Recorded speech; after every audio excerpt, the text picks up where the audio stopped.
You're teed up for Golf News RI TV with your host, Joe Calabro, and his guests. We're talking everything golf around the region and on the tours. Now, here's your host, Joe Calabro.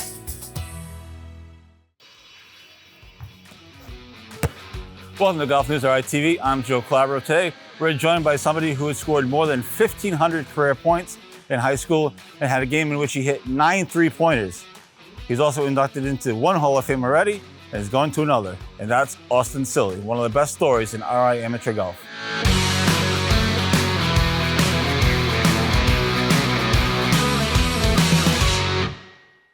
All right, Austin, thanks so much for coming on. Yeah, thank you. I appreciate it. Does this place look familiar, or? Yeah, for sure. Old stomping grounds. Definitely have a lot of memories in this gym. I think you're one of the best stories in RI amateur golf. Former basketball star, turned golfer. We're gonna get to the golf part of it later. We're gonna get into the US Mid-Am coming up in a few days from when this airs. But I want to start with the basketball. I'm a huge basketball fan, as you know. We talk about it all the time. Talk about your career at Westerly. You had over 1,500 points. You're in the Hall of Fame. You're going to be in the Rick Hall of Fame. Just talk about what got you into basketball, why you fell in love with hoops. Honestly, looking back on it, I probably should have went to golf a little bit sooner. I mean, I'm obviously not the biggest guy in the world. I just fell in love with the game, every aspect of it, the conditioning, the playing, training. There was just nothing that I didn't love about it. I literally fell in love with the game of basketball. It consumed every part of my life growing up. Going into my 8th grade year, I stopped playing football. I stopped playing everything other than basketball, just focused on basketball. And going into high school, I was still obviously undersized. I just trained and worked harder than everyone around me. That's kind of all I knew. Throughout my career at Westerly, I just everything just worked out in my favor. I didn't really set out to become the best basketball player or in the Hall of Fame at any point. I just wanted to win basketball games, try and help the team, and ended up doing that. Obviously didn't win a state championship, which kind of stunk, but other than that, everything else was really good. What was your game? I saw you had 9 3-pointers in one game. I don't know if that's still a record. It was a record at the time. Was that your game? Were you a shooter, or what kind of was your game? Yeah, I was more of a shooting guard in high school. Definitely tried to put the ball in the hole from everywhere on the court. A 3-point shooter for sure. But my biggest thing is I just wanted to win basketball games. That was my goal. However I could help the team is what I tried to do, but it just ended up being I needed to score a lot of points in order to do that. So you were like early Steph Curry era. You're one of the kids that they talk about today. They said influenced by Steph Curry, and kids just want to shoot from everywhere, which you probably see as you're a coach. We'll get into it in a minute. You were one of those guys. You were just launch. Yeah, for sure. Launch. But shooting from everywhere starts from underneath the basket. Fair. You need to see the ball go in the hoop, and then eventually once you start kind of inching out, then it relegates and starts to go in from back there. Well, what was your play? You catch the ball off the pick and roll? Is that your thing? Yeah, pick and roll, coming off back screens, fading into the corner, really anything. I think footwork was the thing that I worked on most. Because of my height, I needed to have a quick release, and it all started with the footwork. And I think that was kind of my key and what I needed in order to succeed the way I did. Bob Walsh was last year, the famous coach here, had a dynasty, as you can see by all the banners and the little banners. Yeah. You come here to Rick. I think you lead the team in scoring your freshman year, somewhere along those lines. I think you win Little East Player of the Year, or Rookie of the Year. No, so I don't think I don't know if I won Rookie of the Year. Didn't win Little East Player of the Year. I led the team in scoring my freshman year. Had a good freshman year. It was definitely an adjustment. We had a lot of guys on the team at the beginning, and then towards the end, a lot of us either were off the team or got hurt. I was an individual that got hurt first week in January. I played about 7 weeks until the end of February.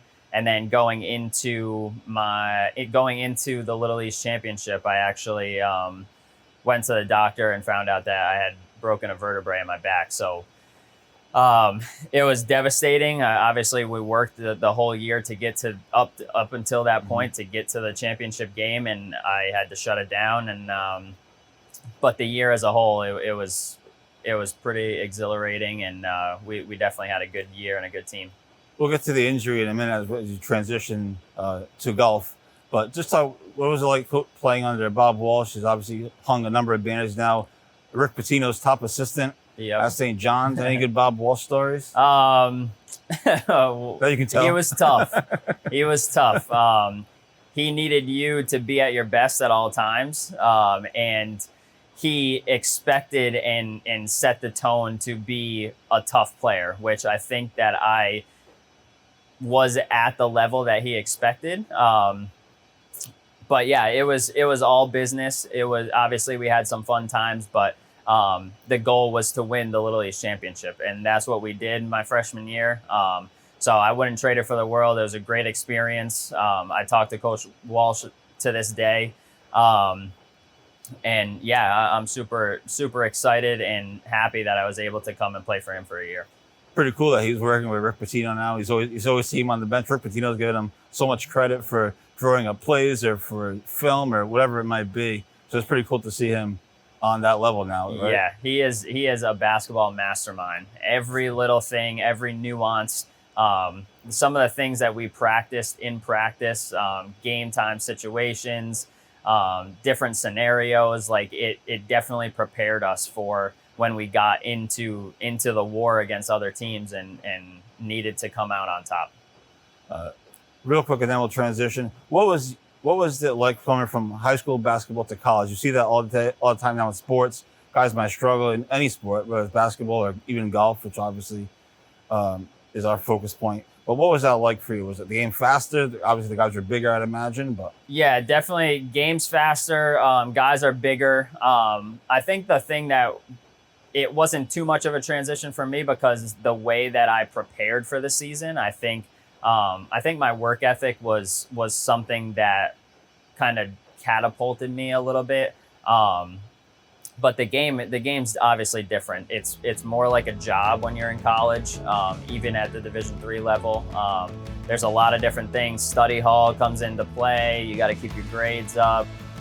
Looking out for other teammates so that we can have a good practice and continue to build momentum. So there's a lot of different things, but I think I tried to handle the transition as best as possible.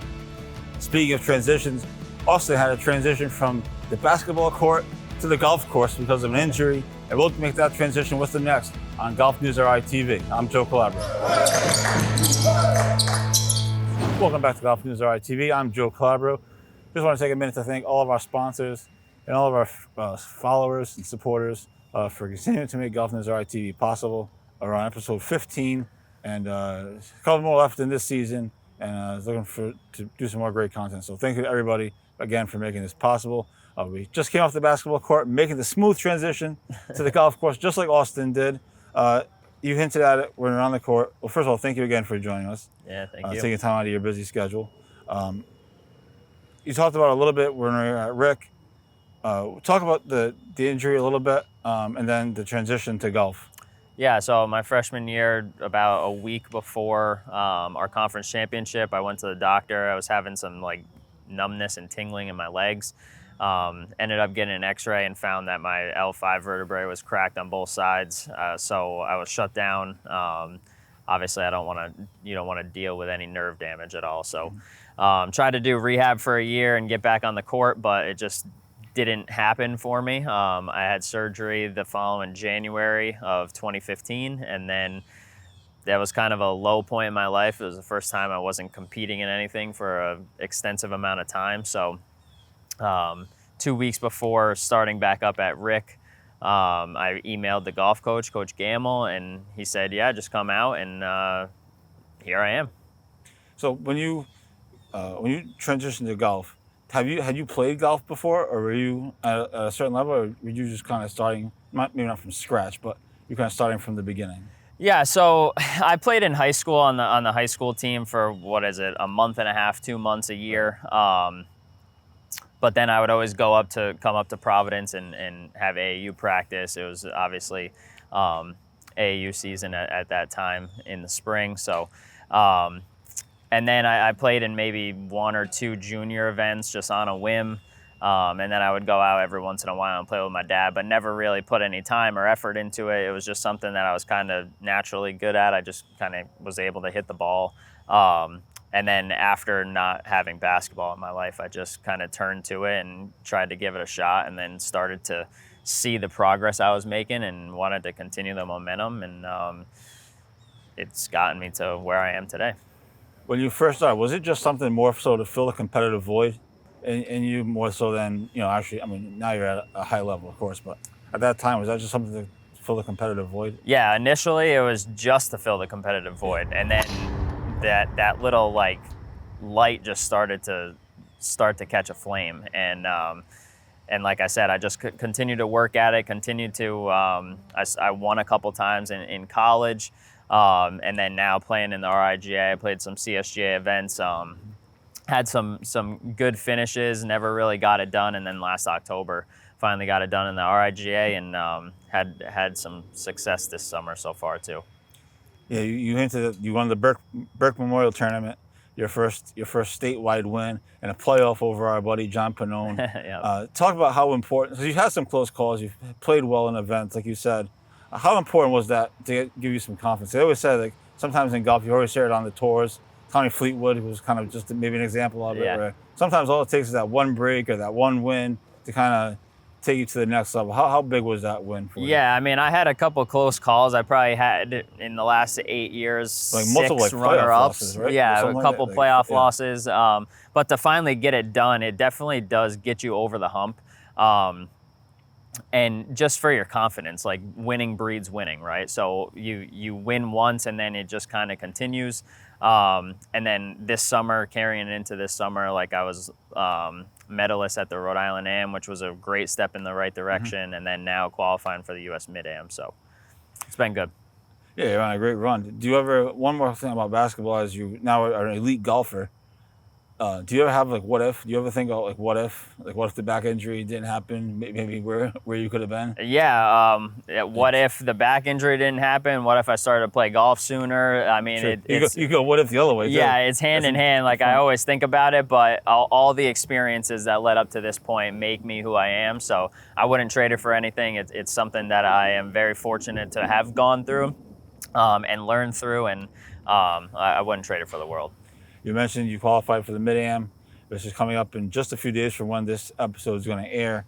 How exciting is that for you? And also, what's the preparation like? Yeah, super exciting. I'm really ecstatic to go out to Arizona and play in my first USGA event. Very glad that it's not at a course that has 6-inch rough. But not yet. Anyway. The preparation, I don't think much has changed. The last couple of years, I've kind of dumbed down my training and practice in preparation, because I don't want to overdo it. I kind of tend to overdo it. So like I took this week off. I'll start to prepare and practice a little bit more the next couple weeks, and go out there and hopefully be ready to play well. What do you think it's going to be like? Have you talked to guys like Hamilton or even others who have gone to USGA events to get a feel for what that's going to be like? Yeah, I mean, I talked to Johnny Pannone the other day. He's become a really close friend of mine, and he went out last year and played. So he was like, "There's nothing better than the USGA events," and he said, "I'll definitely really enjoy it and make sure that you embrace the whole experience." For you, what's been the biggest part of your game that's helped you, especially the last year or so, going back to the Burke? What's been the biggest thing that's helped you kind of get over the hump? Like I said, kind of dumbing down my practice and not overdoing it, but also when I am practicing, focusing on things that I really need to improve on, and it's definitely helped my mental state. I try and keep things as simple as possible and not overcomplicate things, which has really I feel like gained that's the key in confidence. golf. Yeah, keep things as simple as possible. Completely. It's a game that can definitely get away from you if you overdo it. So I've been trying to just keep it simple, and it's been working for me. We'll wrap up with Austin Cilley and have much more on GolfNewsRI TV when we come back.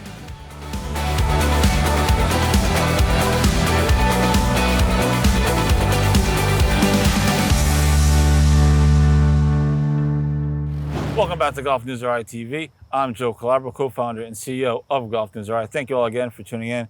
We're joined today by Austin Cilley, who's on his way to the U.S. Mid-Am in Arizona, sunny, warm Arizona. We hope. Yeah, hopefully. You taking the whole family? Everybody going out, or how's that working? Yeah, my dad and I are going out on Wednesday. Fiance, daughter, and my mom are coming out on Friday, and my grandfather and aunt are actually coming out Thursday as well. So should be good. Do you feel like getting to this Mid-Am, the USGA event, kind of gets you to the next level? Could it get you to the next level? Yeah, it's definitely a step in the right direction.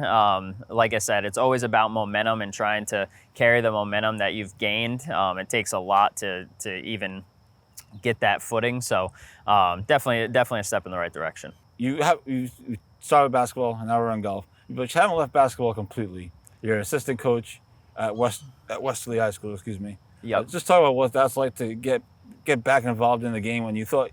For a time, you probably thought you lost it completely. What's it been like to get back in the game a little bit? Yeah, I've always wanted to give back, right? So I started out with the high school, assisting under the coach that I played for in high school for a couple of years, and then the middle school assistant job actually came up. So I went down to the middle school and been there for 6 years now, I think, maybe 7, under the coach that I played middle school for.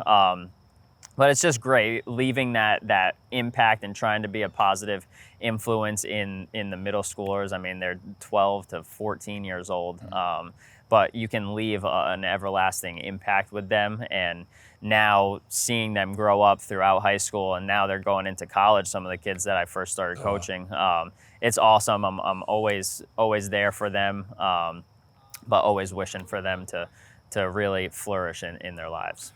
It's amazing. We were joking a couple of episodes how fast time flies. Like my first year doing GolfNewsRI, was first full year.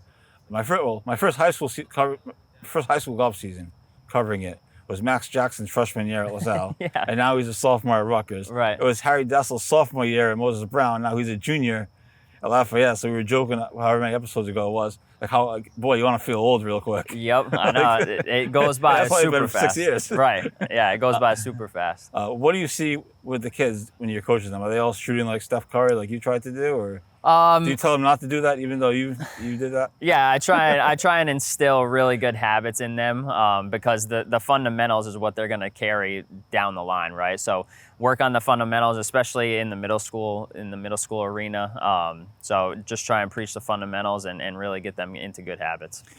We're going to do it here in a minute, but every show for the last few weeks, we've been acknowledging club champions. We acknowledge you for Lake of Isles up in Connecticut. But just from a club champions perspective, how important are club championships to you guys? I mean, how much do you guys really care about those things? Because some people would say, yeah, it's just a club championship. You're supposed to win it. But how cool is it to win your club championship? Yeah, I mean, it's cool because you're leaving a legacy, right? Like, yes, we don't expect to win them, but it's definitely not the competition that we're used to playing week in and week out. So if you don't win them, you are let down. But like I said, winning breeds winning. So anything that you can win, anything that you can play in and win, definitely catapults you down the line. And absolutely, yeah. So yeah, I think we acknowledge them every show, and you've won 2 back-to-back Lake of Isles Club championships. I didn't play last year. Yeah, 2 out of 3. Yep, that's pretty good. Well, listen, good luck in the USGA. U.S. Mid-Am, I should say. We'll be following you. Yep. And thanks so much for dodging the raindrops with us.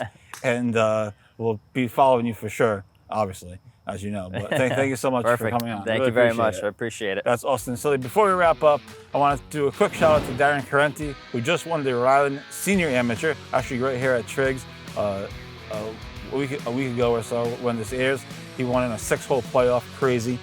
And congrats to Darren. Yeah, big win for him. That's his second Mid-Am in 3 years.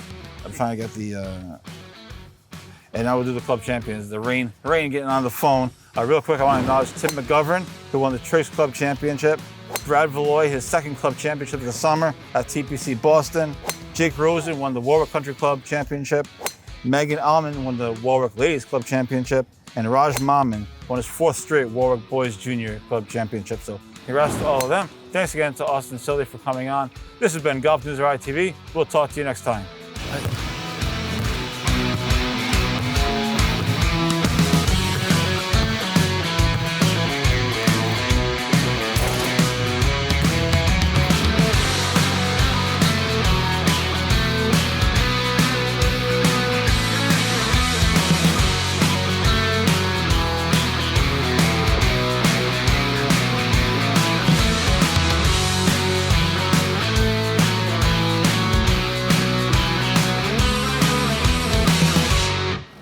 You've been watching Golf News RI TV with host Joe Calabro.